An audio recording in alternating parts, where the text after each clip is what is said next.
Hi, and welcome to our summer seminar session entitled Exploring His Story and World. Today you'll help me as we join in together and learning how we can be effective in preparing, teaching, and reviewing for the 3rd through 6th grade history, health, and science books using the Abeka curriculum. Let's delve right into our books, starting with the 3rd grade history book. The 3rd grade history book, entitled Our American Heritage, as its name implies, tells how some famous Americans helped to found the United States, expand its population, and continue to help it grow by ushering it into the 21st century. Each chapter highlights a different person, and in the teacher's edition, the teacher is given the opportunity to highlight a positive character trait that students can emulate. In this newly updated 3rd grade curriculum, the students will meet daily for the entire year for their history class.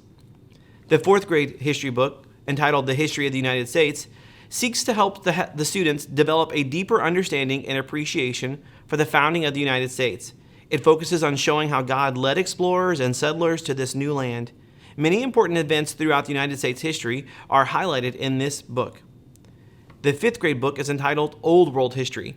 That term, Old World, is a word that refers to the nations of the Eastern Hemisphere. This book highlights many countries and capitals of the nations on the continent of Europe, Africa, Asia, and Australia. As each continent is studied, the curriculum seeks to divide and give the students the historical background and modern aspects of certain specific locations. This knowledge helps the students to develop a deeper appreciation for different cultures, as well as instill a greater insight into the burden of lost souls around the world. And finally, our 6th grade history book, entitled The New World History Book, uses the term New World to refer to the nations of the Western Hemisphere. Students begin their study of North America by learning about the Arctic region north of Canada, and then gradually students work their way south as they continue to study the country of Canada, the United States, Mexico, the countries of Central America, and the islands of the Caribbean, as well as South America and its countries. Now that we've looked at all 4 of our history books, let's see how we as teachers can be effective in our preparation, our teaching, and our reviewing. First of all, effective preparation is going to involve you reading over the material. That would mean you taking out your curriculum page, taking out your history book, and reading through them, looking at those key terms highlighted in the curriculum page, looking at the steps that are given to you in the lesson, and then going right into reading your actual book as you prepare with your students. You want to make sure you look at any unfamiliar terms or locations that make yourself confident in the information, which will then instill confidence in your students as you teach it. If possible, look up any extra information that can be added to your lesson that deals with the location or the person to which you're studying in class that day. Practice those key terms and locations that'll help you know where they are as you're teaching. You know, I think about one time when I was teaching in 6th grade, the first year I taught in 6th grade, and going over map locations. I had prepared fully, I looked over every location, but I forgot one specific location. And I didn't realize I'd forgotten that location until I was in front of my classroom. Doesn't it seem to work like that sometimes? I was up there and I was going over locations and I said, class, the Chihuahuan Desert. Well, if you know anything about the 6th grade history maps, there is no Chihuahuan Desert located in the middle of Mexico. There's a Chihuahuan Desert, but for that day, my class, we practiced that we spelled the Chihuahuan several times. It wasn't until later that evening that I was able to discover my mistake and my error. And students need to see your humanity sometimes. And so the next day, like a human would do, I came in and I admitted my mistake. I said, students, you know, I totally overlooked that location. It's actually pronounced Chihuahuan Desert. And so they all laughed. We all laughed. I don't want to say they laughed at me, but we all laughed together about it. And every year it's a funny story. I can help my students to remember how to spell Chihuahuan because it looks like Chihuahuan. But it's also a way to help me remember to be effective in my preparation as I look over locations and teach it every year. As you're traveling around and you know that you're going to be going throughout the United States and you're teaching maybe 3rd or 4th grade, having to deal with U.S. history. Maybe you're going to South America and you're teaching 6th grade. Maybe you're going to be somewhere over in the Eastern Hemisphere. Maybe you're going to be somewhere over there in one of the countries that you'll study in 5th grade. As you're there, gather materials, gather little trinkets, gather little things to help your students see a glimpse of a culture that they otherwise would never see. As we effectively prepare, we want to look at how we would effectively teach that lesson. We're going to start off in teaching our lesson by introducing it and going over different historical documents that have helped to found our nation. The purpose of these documents in 4th through 6th grade is to help our students to see the purpose of these foundational documents and how they are not only applicable today, but how they were applicable many years ago. We can see how God had his hand in all of the ways that he helped to found our nation. One such document is a document that includes the names of our presidents. My class and several other classes that I know of will sing it similar to this. Washington, Adams, Jefferson, Madison, Monroe, Adams, Jackson, Van Buren, Harrison, Tyler, Polk, and Taylor, Fillmore, Pierce, Buchanan, and we'll continue to sing it in that method. When you sing that song, the president's song as we call it, you might have to make a few adjustments every 4 years as a new president may come in. So currently we've adjusted it so that it sounds like this: Bush, Obama, Trump, and Biden. And we want to make sure that we include our president into that song as well. I can't tell you the number of high school students and middle school students who have come to me and said, Mr. Reynolds, I am so glad that you made us memorize that song because I did great on my quiz today, or I remember the next president because I sang through the song in my head and was able to do well on my test or to answer a certain question. So those little songs are going to be there to help your students to keep those items in their memory for a long time to come. Not only will you introduce and go over these documents every day in 4th through 6th grade, but through 3rd and 6th through 6th grade, we'll go over different geography locations. Now, your curriculum will be a great guide to help you as you introduce a portion of each map skill, as you introduce a portion of each location. It may have you one day introduce the rivers, and then the next day it may have you introduce the mountains. Now, I'm not going to do just rivers one day and then mountains the next day. I'm going to do rivers the first day, and the next day I'm going to introduce the mountains, but I'm going to add in the review of what I taught the day before, building upon it every single day so our students can grow confident in their map locations. It's important for students to have a great skill of geography, knowing their surroundings around them. You may come up with great memory clues. Maybe you want to use a mnemonic, or maybe you want to use an acronym or a funny song to help them remember. I've consulted with several of my fellow teachers, and they've given me some clues that they use in their classroom, as well as some clues that I use in my classroom. And I want to give them to you now so that you can be able to share with your students and maybe help them learn the locations and the spots a little better. Here is an acronym for learning the Great Lakes. HOMES. I know many teachers use different acronyms, but one specific acronym that I have a friend that uses is the word HOMES, which stands for Huron, Ontario, Michigan, Erie, and Superior. Again, naming those Great Lakes. The word CAL in reference to our states of California, Oregon, and Washington. Now in 3rd grade, I know that you don't focus as much on the capitals, but in 4th through 6th grade, we memorize those capitals along with the states. So I would say it: California, Sacramento, Oregon, Salem, Washington, Olympia, moo, and let out a big moo, and your students would have a great time with that. Maybe they need help in memorizing the order from California all the way over to Texas, so you could use the word can't. California, Arizona, New Mexico, and Texas. Or maybe if you want to just leave that C off, no offense, California, but you just want to use the word ant for Arizona, New Mexico, and Texas. And then whenever you finish that Texas, you can let out a big yee-haw or maybe a woohoo, because Texans are a lot of fun. Another acronym that some teachers use to help their students memorize a few of the Midwestern states is the phrase Chef MIMAL, or the acronym MIMAL, for Minnesota, Illinois, Missouri, Arkansas, and Louisiana. Putting them into a mnemonic or putting them into an acronym or a funny phrase is not necessarily your forte. Maybe you have a better talent at putting them to music. I know many teachers will put the locations to the tune of different songs. In 6th grade, we like to go over our Canada map using it to the tune of Jesus Loves Me. Let's do that now. British Columbia, Victoria, Alberta, Edmonton, Saskatchewan, Regina, Manitoba, Winnipeg, Ontario, Toronto, Quebec City, Newfoundland and Labrador's capital is St. John, New Brunswick, Fredericton, Prince Edward Island, Charlottetown, Nova Scotia, Halifax, Yukon Territory, Whitehorse, Northwest Territory, Yellowknife, Nunavut, Iqaluit. The national capital is Ottawa. These are the Canadian capitals. So we do that for our 6th grade map. In 5th grade, one of the maps that the students learn is the map of Eastern Europe, and some teachers will sing it to the tune of Old MacDonald. Russia, Moscow, Ukraine, Kiev, Poland, Warsaw, Czech Republic, Prague, Slovakia, Bratislava, Hungary, Budapest, Romania, Bucharest, Bulgaria, Sofia, Russia, Moscow, Ukraine, Kiev, Poland, Warsaw. And that's okay. If you have to repeat locations, that's fine. I have a great friend who teaches 5th grade, and if I mentioned her name, several of you would probably recognize her name. And she likes to help her students memorize the British Isles to the tune of God Save the Queen. Now, you may not be familiar with the song God Save the Queen, but if I were to say My Country 'Tis of Thee, you would probably recognize it because of the same tune. So let's see how she would do that to My Country 'Tis of Thee or God Save the Queen. Scotland, Edinburgh, England and London, Wales, Cardiff, Northern Ireland, Belfast, Ireland, Dublin, English Channel, North Sea, River Thames, God Save the Queen. And the students get a great kick out of that.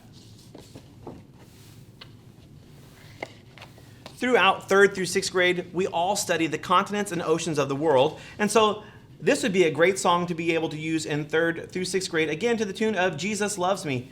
Asia, Europe, Africa, then down to Antarctica, North and South America, last of all Australia, Indian Ocean, Atlantic Ocean, Pacific Ocean, Arctic and Southern too. Adding in that Southern Ocean would be a great addition to your lesson.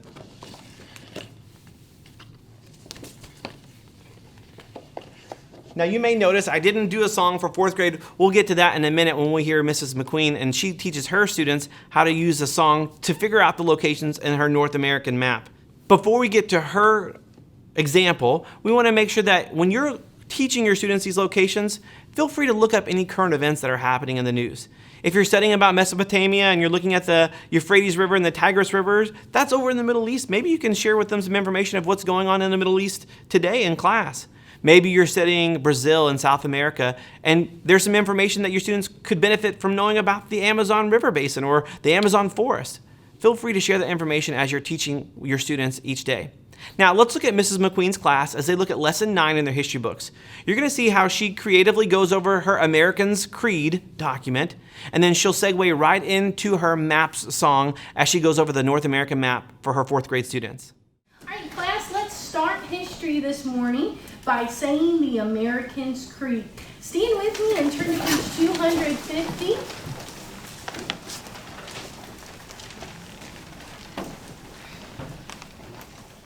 And begin.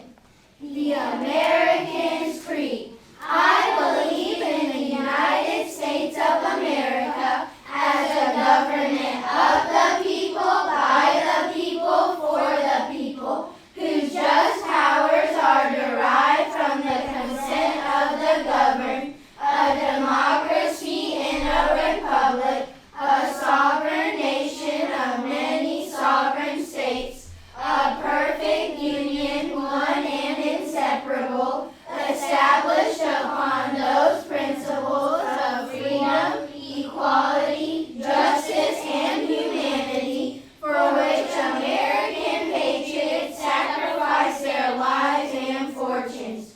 I therefore believe it is my duty to my country to love it, to support its Constitution, to obey its laws, to respect its flag, and to defend it against all enemies. The American's Creed. You may be seated and go ahead and keep your history books on top of your desk. Great job saying that today. How can we show respect to our flag, Evan?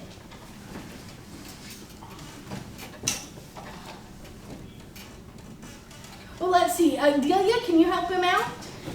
Anytime we're passing by the flag, we thank God for our freedoms and that we have rights to play. That's great. We want to thank God for our freedoms. What should we do when we say the Pledge of Allegiance or sing the national anthem, Eva?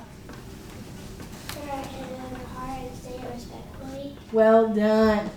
All right, I want you to think, what would be the result if some words were omitted or left out? What would it be like if it didn't say to obey its laws? Micaiah? People wouldn't obey laws. Yeah, people wouldn't obey laws and there could be chaos. Well, the next part of our history class is to learn a new map. This map includes a couple countries, some rivers, and some mountains. I want you to look at this map, and I'm going to sing it the first time to the tune of one of our favorite songs, The Donut Shop. Rocky Mountains are the mountains over here on the left. The Missouri River flows down from the west. Mississippi in the middle, Ohio to the right. The Appalachian Mountains are quite a sight. From the north to the south, you can plainly see Hudson Bay, Gulf of Mexico, Caribbean Sea. The Atlantic Ocean is the big one to the east. The Pacific Ocean is the only one left. Map of North America is done. How many of you recognize some of the things I sang about on that map? Well, that is wonderful. We know that we live in the United States. To the north of us, we have Canada, and to the south, we have Mexico. It's your turn to hum, and I'll help you learn this song with me. Are you ready? Rocky Mountains are the mountains over here on the left. The Missouri River flows down from the west. Mississippi in the middle, Ohio to the right. The Appalachian Mountains are quite a sight. From the north to the south, you can plainly see Hudson Bay, Gulf of Mexico, Caribbean Sea. The Atlantic Ocean is the big one to the east. The Pacific Ocean is the only one left. Map of North America is done. You did a beautiful job humming. It's now your turn to sing with me. So get ready to say all of those different places. Ready? Rocky Mountains are the mountains over here on the left. The Missouri River flows down from the west. Mississippi in the middle, Ohio to the right. The Appalachian Mountains are quite a sight. From the north to the south, you can plainly see Hudson Bay, Gulf of Mexico, Caribbean Sea. The Atlantic Ocean is the big one to the east. The Pacific Ocean is the only one left. Map of North America is done. Well, I have a question for you. If my family wanted to go on vacation this summer from Pensacola to the Missouri River, does anyone know what direction we would need to travel? Ireland? Northwest. Northwest is correct. If we just went west, we would end up in Texas. So I'm glad you said both of their directions. Great job on the map today. Did you notice how smoothly she was able to transition from that document memorization right into her map review that day? Her students were completely drawn in as they sang the song, and you could tell that they really enjoyed singing that song about the North American map. Not only are we going to introduce those documents and go over them every day, not only are we going to introduce and go over our geography locations, but we want to make sure that we're introducing and teaching the material daily. As you introduce it, you want to be sure to display those key terms, whether you write them on the chalkboard or whether you put them on a PowerPoint presentation. You want to make sure you display those terms from the curriculum. Feel free to add to it as necessary. If you feel like there is more information that your students could benefit from, that's up to you to be able to add to it. Come up with an attention getter. Maybe you have a specific tangible material that you bought from that country, or a specific pamphlet you got from that battlefield, or maybe like me when I taught 5th grade, I really wished that we had more to talk about the Philippines, because that's one of my favorite countries. That's where my wife is from. But in the Philippines, I brought back with me a barong. I brought back a blow-dart gun. I brought back a little prayer box that I was able to purchase from some people there, and I was able to share just a little glimpse into the life of the Philippines, the culture of the Philippines, through some things I was able to bring into my lesson. Feel free to do that. You know, you might even want to bring in an interesting story. You could tell them about a mission trip or a trip that you took on vacation during the summer months. When I was in Romania and I traveled for a mission trip, I was able to bring some things that helped my students relate to the gypsies that we studied in 5th grade. as you go through and teach your new material and display those terms, you want to give those terms like a story. It's so interesting to me that whenever someone tells a story, we automatically become drawn into what they have to say. And I love how the curriculum is laid out so that most every lesson follows a sequential order that you can easily tell as a story. After you've told the story, you want to choose those student readers to help you read that story. You're, again, building on the foundation of telling the story, then they're going to read that same story that you told.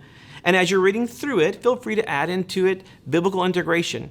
Now, I do know that in the 3rd through 6th grade, our books are greatly filled with the Bible being added into almost every lesson. So it should be quite easy for you. But if you need to add to that, don't hesitate to do it. So now we're going to transition into how to effectively review with our students. A little later in a different session, they will expand on this idea of review, but you want to make sure that you're reviewing the facts before, during, and even after the lesson is taught.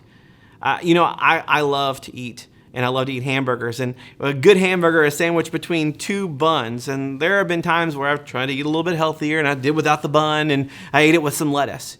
That hamburger is still pretty good without the bun. But there's nothing like adding some gluten and some bread on there to just make that hamburger complete. Your history lesson, it can still be good without the review if you skip it or if you miss it. But it's just not as good. It's not as complete if you don't have that daily review. So try as best you can not to skimp out on that, to help your students to realize that the importance of review before the lesson, reviewing material from the day before or other lessons, reviewing material while they read. Hey, let's answer a question about what they just read about. And then at the end, you have that comprehension check, and then you want to add another review if you have time. And that review is really going to help the students embed that knowledge into their brain. When possible, during the lesson, try to integrate higher level thinking. Try to get those gears turning and helping them to think rather than just giving answers straight out from memory. They have to sort of take the next step using some higher level thinking. And then, when possible, use discussion, whether you're discussing about the topic of that day or discussing about the topics of how that relates to today's society.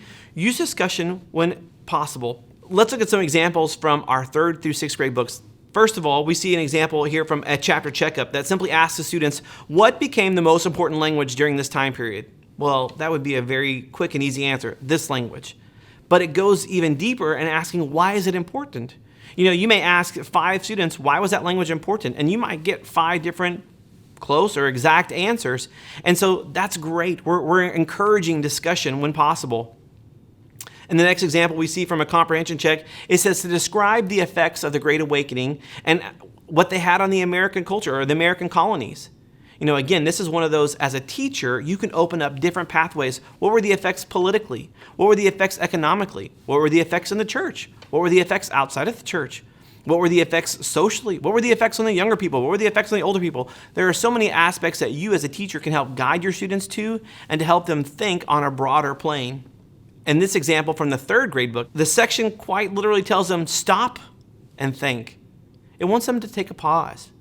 The question that's asked here wants them to discuss what their family does to celebrate Independence Day.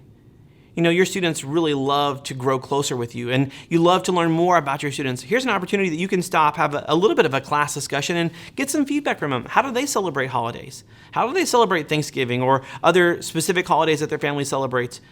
Give the chance for your students to be able to have that discussion.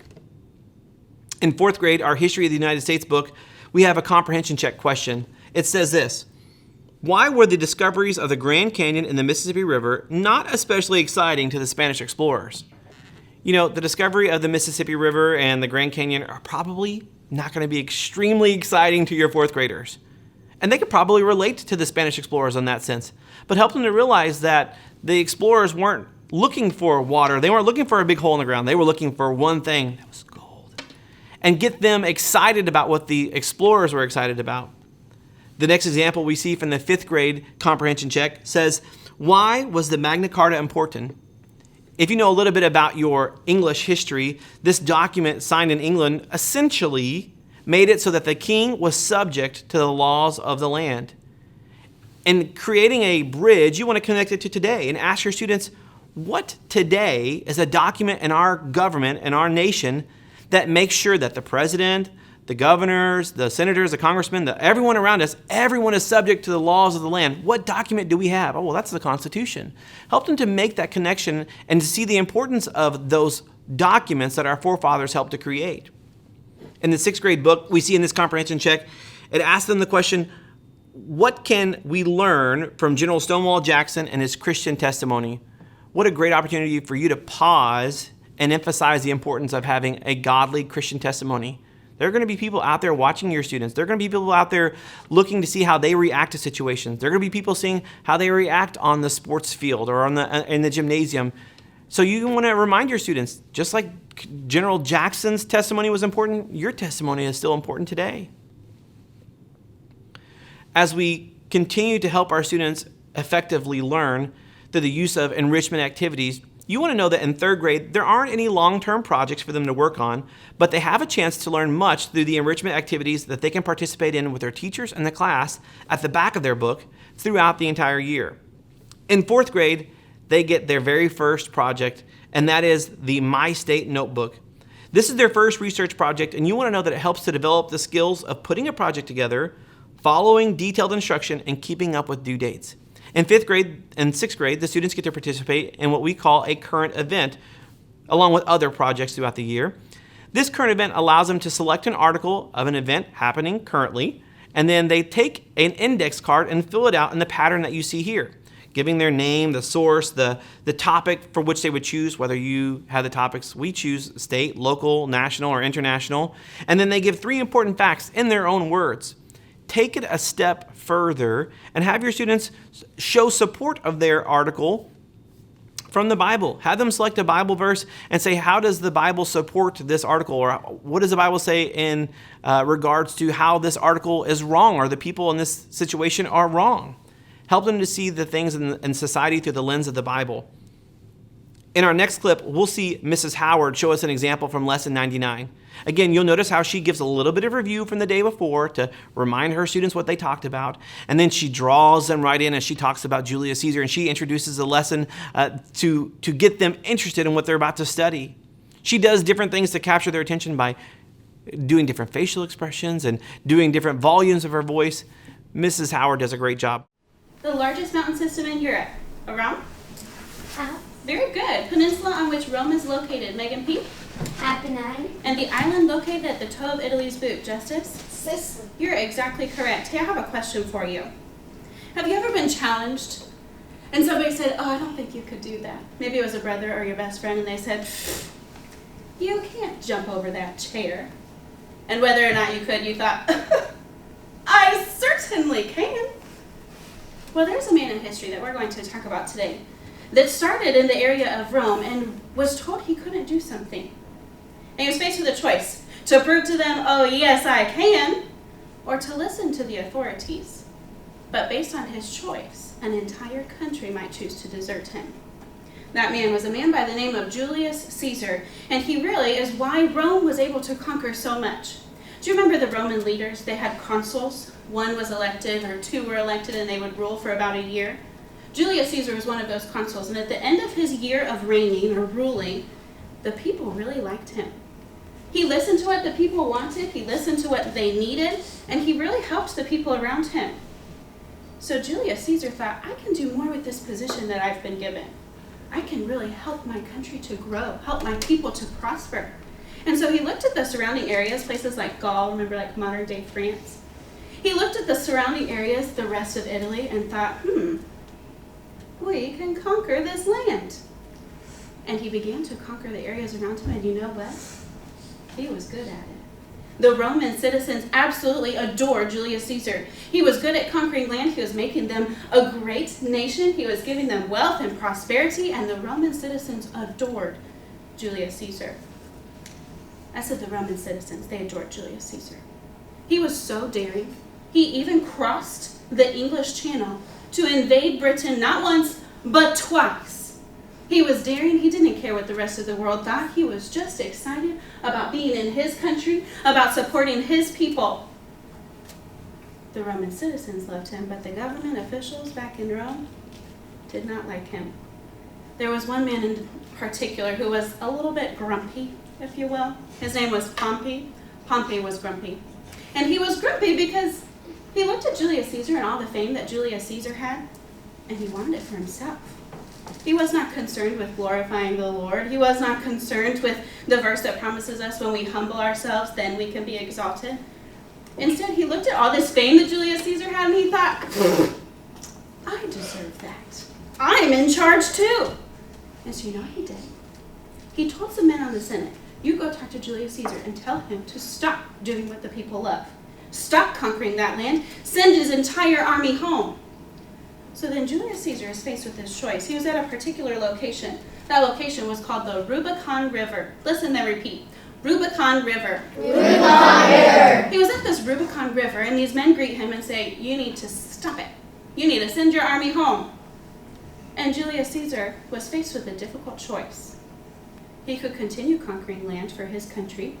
The citizens loved him and adored him, so perhaps they would stick by his side. But he would be disobeying a direct order. Or he could listen to his orders and say, you know what? We'll send our army home. We'll listen to the government leaders and we'll do what they've said. You know what he chose to do? He chose to cross the Rubicon River. He chose to say, phooey on you government leaders, we're going to do what's best for our country and actually expand our country. He was risking the citizens completely deserting him. He was risking the government leaders assigning him or exiling him or maybe even assassinating him, assigning him different positions. He didn't know. Still to this day, when people are faced with a very difficult choice that there is no coming back from, there will be no ability to reverse it, people still to this day say, whew, I'm crossing the Rubicon on this, because it's a difficult choice that there's no turning back from.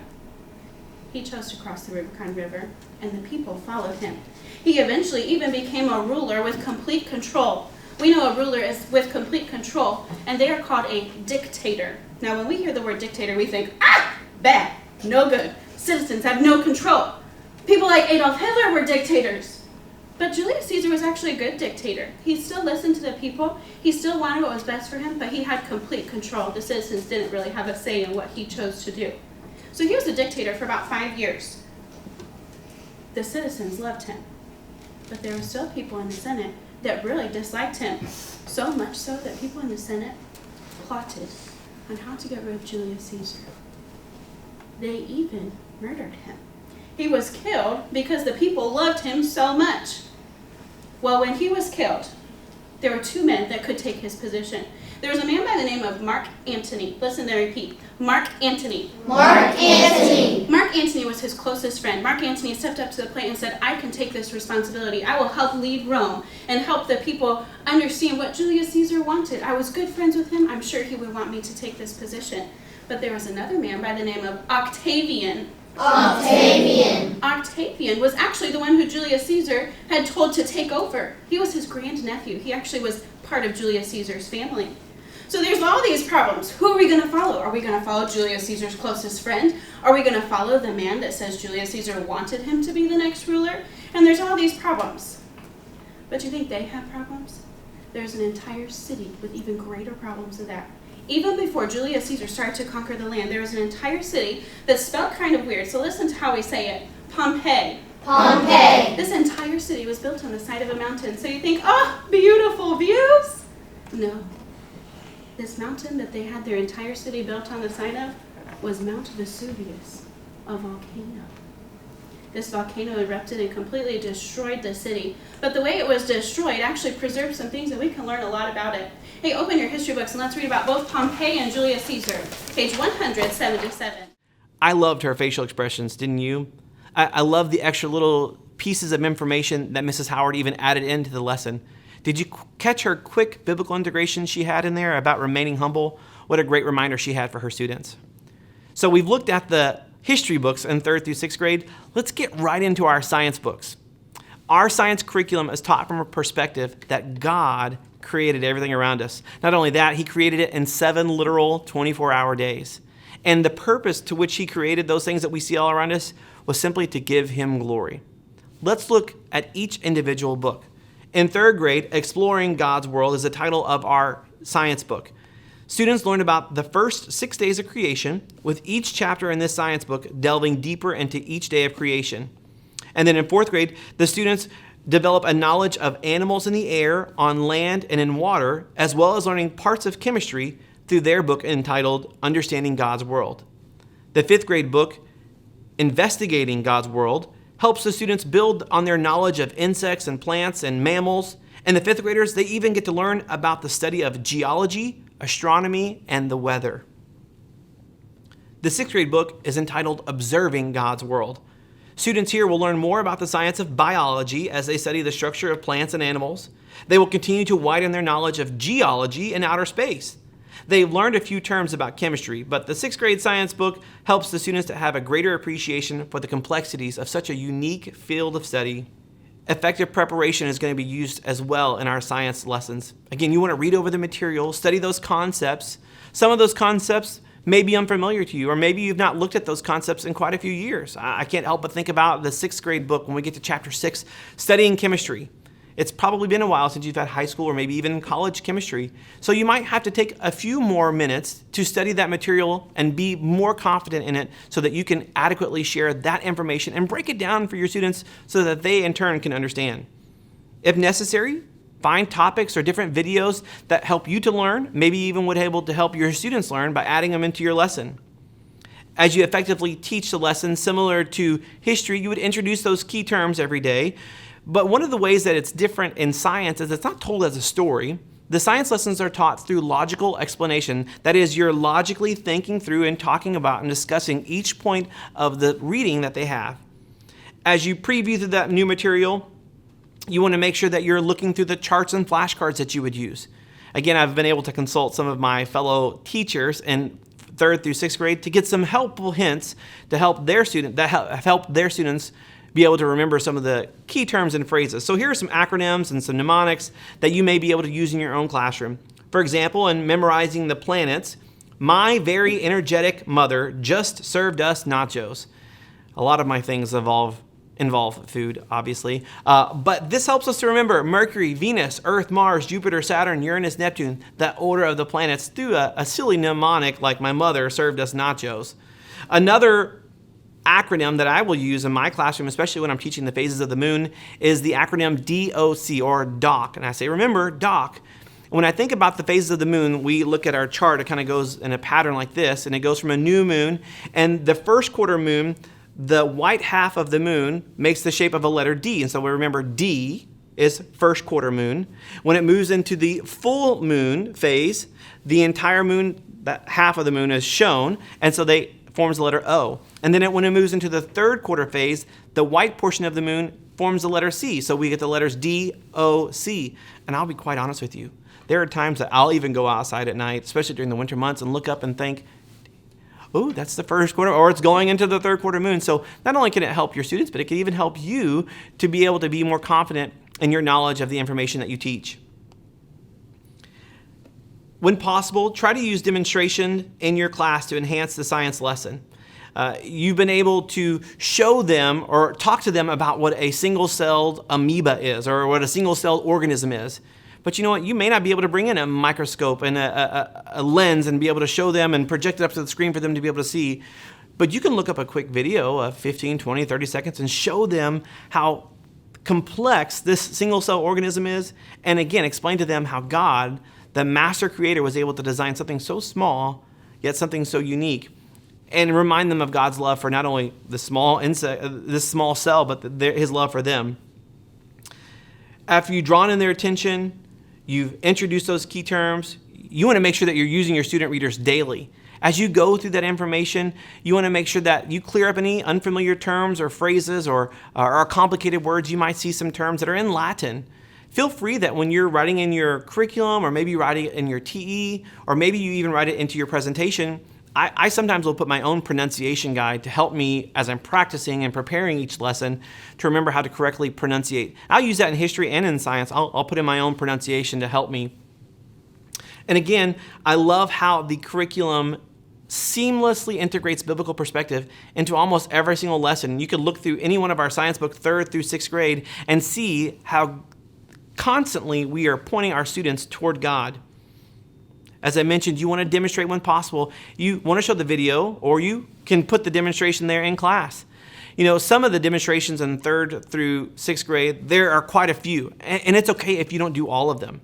If you're only able to do the ones that you're able to do without a light or without a butane lamp or a lighter, that's okay. Show a video of that one. But you know what? You can show your students how vinegar and baking soda mix together in a chemical reaction in a contained atmosphere. So demonstrate when possible. Maybe you want to show your students a demonstration on how to do CPR, so you can bring in a device to help them see how CPR is done and demonstrate it that way. Maybe you want to show them a demonstration of the different stages of flowers or even of insects. What a great way for you to show your students and get them intrigued into the lesson that's taught. In this next clip, you're going to see me and how quickly I can get the attention of my students. Although every lesson may not allow you to be as dramatic as you'll see me being in my classroom, use every opportunity to gather your students' attention. You'll notice how quickly my students are focused in on me through this attention getter, and then I'm able to show them one of my favorite lessons that I get to teach in health. I love this lesson in health because I alluded to CPR earlier, but you know what? I am able to show them some key tips and clues to be able to maybe one day help someone else that needs help, and they learn those from our lesson in health today. Students, prepare for health. Today we're on page 40.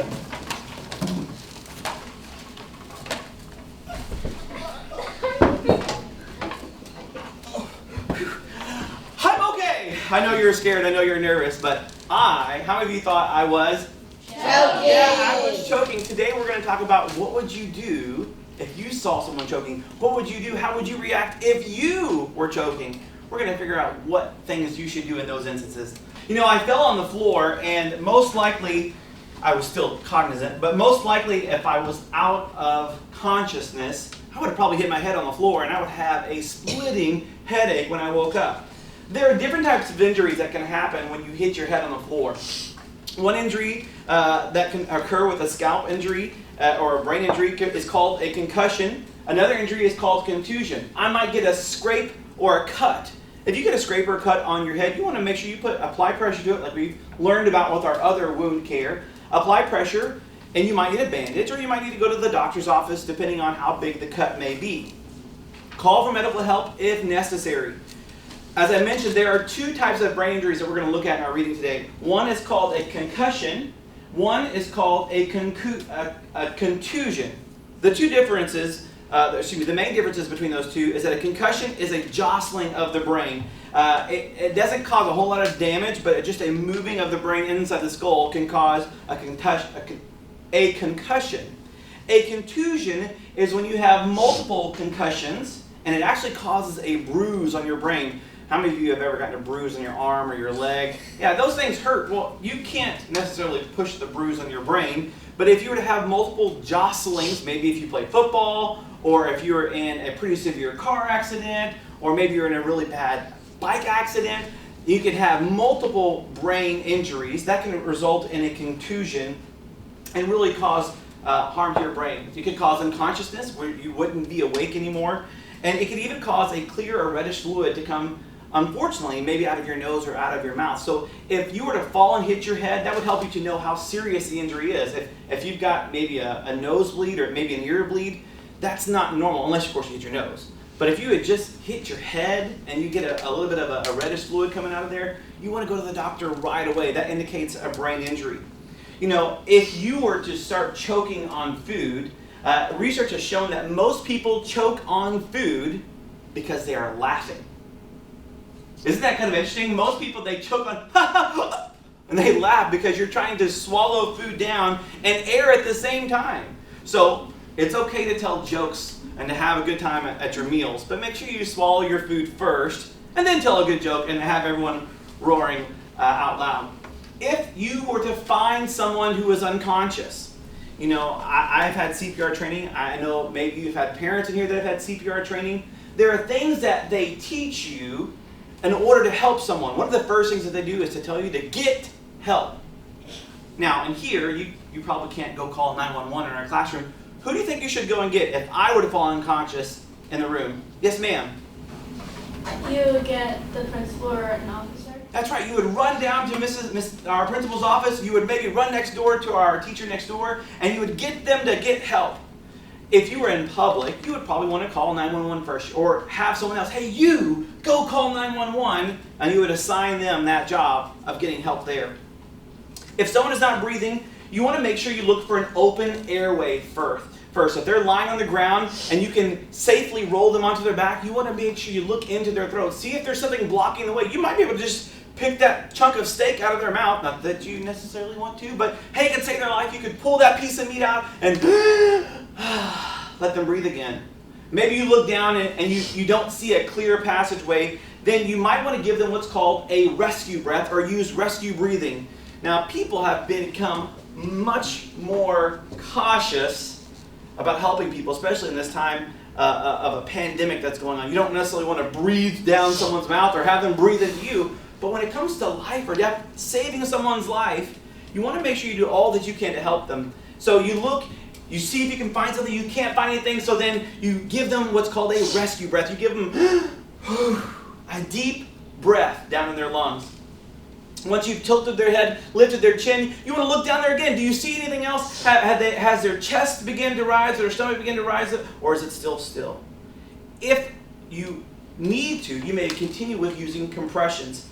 Another way to help someone who is choking, if they are alert, if they are awake, and they can get a little bit of movement, you want to do what's called the Heimlich maneuver, or abdominal thrust. Say that term. Abdominal thrust. An abdominal thrust is where you take your fist around somebody, you put it right above their belly button and squeeze up and in as hard as you can in order to get them to push that food or whatever may be blocking their passageway out. What if you began to choke when you're by yourself? You might have to do an abdominal thrust on yourself. So you would need to find a chair and do the same thing and pull yourself against that to get that blockage out of your throat. As we see here, we have our friend Bob. Everyone said, hi, Bob. Hi, Bob. Bob is not feeling too well. He's kind of blue. He's blue, okay? Bob is a safety person that we can use to practice these maneuvers on. I would take Bob, I would make sure I want to look down his throat, I would lift his chin, and I'm even going to put my hands on his forehead, push it down, pull that head back, and you want to look down and see if you can see anything. If I can see something, I want to grab it out. If not, I want to do the hook and scoop. Take my finger, everyone would say arr. I want to hook, and now his mouth is not very big, so I can't get my finger down there, but I want to hook and scoop if I can and lift it out of there. If that doesn't work, here I go. Give him a rescue breath to see if you can get that food out of there. Get it down. And if that doesn't work, and all else fails, you take your fingers, interlock them, and then you want to lock your elbows, and you want to start pumping.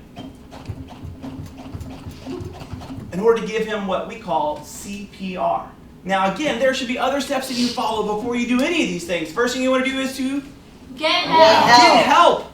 And then you want to ask them if they're okay. If they're not okay, then you can continue helping them medically speaking. Let's take our books, open them up to page 42. Some of you are already there. And let's begin reading from our lesson today.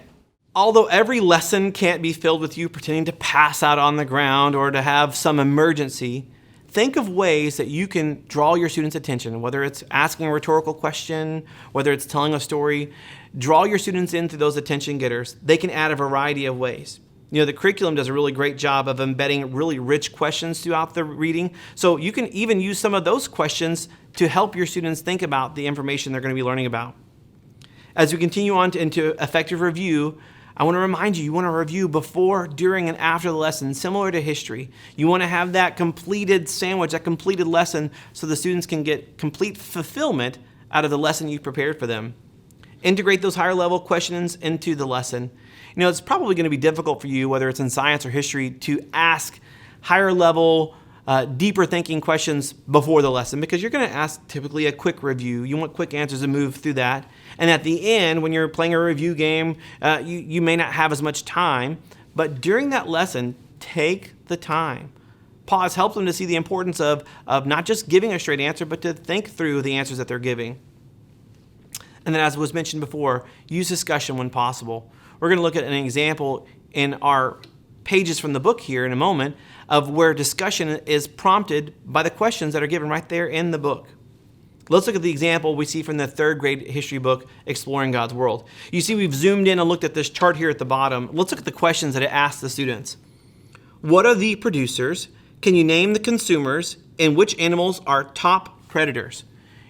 Even if your third graders didn't know what a consumer, a producer, or a predator was, they could look at this beautiful visual, tell by the lines that are connecting, and then you can even see by the hierarchy that the animals that are on top are most likely going to be the predators, and it's sort of a food chain, if you will. The vegetation at the bottom is going to be at the bottom of the food chain. So even if they didn't know what those three terms were, they could visually answer those questions simply by looking at the chart here in this book, helping them to think on a broader plane. In another example from the third grade book, we see where the verse from Job chapter 12 is given at the bottom, and the teacher is prompted in the teacher's edition and the green portion of that page to actually discuss with the students this verse. Not only that, it says to help them to discuss how studying God's creation shows us that our wise designer made each part of it. Help your students to see that there was a design in everything we see around us. There was a design in the trees. There was a design in the plants. There's a design in that dung beetle. There is a design in that bird flying across the sky. God perfectly designed everything. I love to be able to point my students back to that and help them to remember that even the smallest bird God cares about, and God cares about them as well. This verse here in Job is another one of those opportunities in our curriculum that helps to integrate that biblical perspective quite seamlessly. Here in this example from the fourth grade science book, Understanding God's World, we see the comprehension check question ends with two questions. What kind of protective design is this? Talking about that fly there. And then how does it help the fly? How does it really protect it? In this chapter, as they're talking about the insects, they're talking a little bit about mimicry. And you can even see the example of the monarch butterfly and the viceroy butterfly that they use mimicry to protect, the viceroy uses mimicry to protect itself.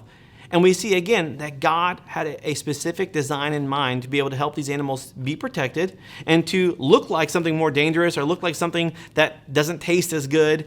And so through the use of mimicry, God has designed these animals or these insects the ability to survive. Here we see in this example of the fifth grade book, Investigating God's World, a portion of the chapter checkup, which comes at the end of each chapter. And specifically, this section tells the teacher to have the students to analyze the puzzle. Now, let's look at each question. The questions give a scenario, and then at the very end, ask them a question. What did Tim learn in science that would make him think about bringing oxygen? This young man on a hot air balloon, what made him think about bringing oxygen? Another example we see from the fifth grade book, and really this is an example that can be found throughout third through sixth grade, is an example where questions are embedded or put right into the paragraphs that the students are reading. I want to encourage you as a teacher to not overlook these. Some days I know that it can seem like you just need to get through the reading and you just need to get it done. And you're going to be tempted to kind of just skip over these questions. These are incredible questions that help your students to really test their understanding and really comprehension of what's being taught. In this page in the fifth grade history book, the question asks, do you know what would happen if oxygen had a much higher condensation point? Now, when the student is reading that, I'm going to say, stop right there. Do you know what would happen? If they don't, I'm going to ask them later on, do you know what would happen? The reason why I want them to stop reading is because about 4 or 5 lines below that, the answer is actually given to them.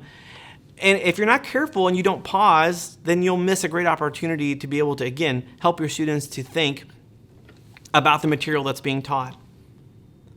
The last example we see is from the sixth grade health book, where we see plainly there's a box labeled discussion, hinting that you need to have a discussion about this.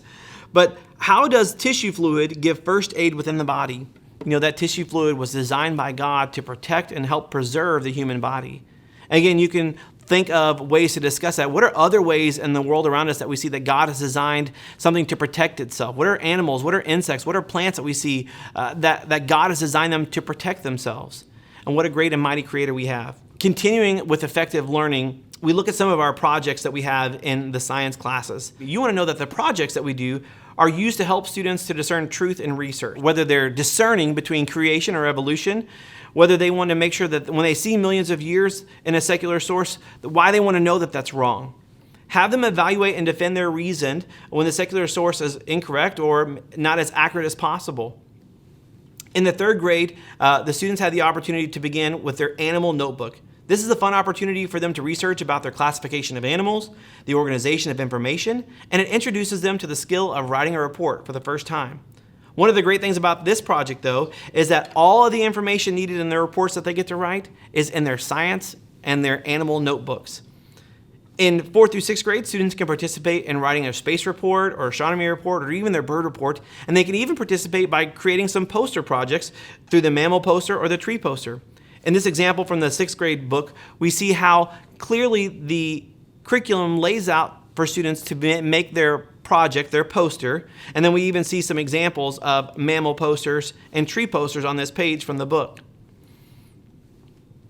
Aside from projects, one of the last things that we want to talk about in increasing and having effective learning is through the use of the Science Museum.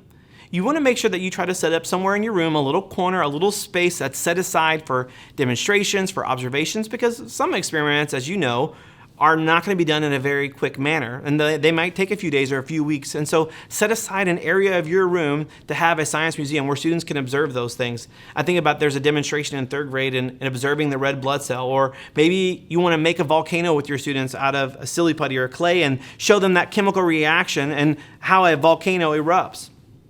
Maybe you wanted to be able to show them the study of how plants grow through different stages, as I mentioned before. I know 5th grade does this, and you could show them a young plant to a mature plant, a young blossom to a mature blossom. Maybe you want to have them bring in a rock collection. Be cautious about what you have your students bring into your classroom. You don't want them bringing in their pets or their animals necessarily, but they can bring in some rocks, they can bring in some geodes, and you would be surprised how many students collect these rocks. And sometimes you might have somebody just bring in some pebbles just from the parking lot outside just so they can have a part in the class bring in rock collections. That's fine. And then, of course, you want to make sure that you use these science museums, these locations, to be able to add interest into the study of science. You know, I hope that this session has been helpful to you. I know that today we are influencing the future historians, future scientists, and future teachers of the next generation. And you and I have a part in doing that. And I'm so thankful that God has given us that opportunity. We're praying for you this year. We hope that you have a great school year.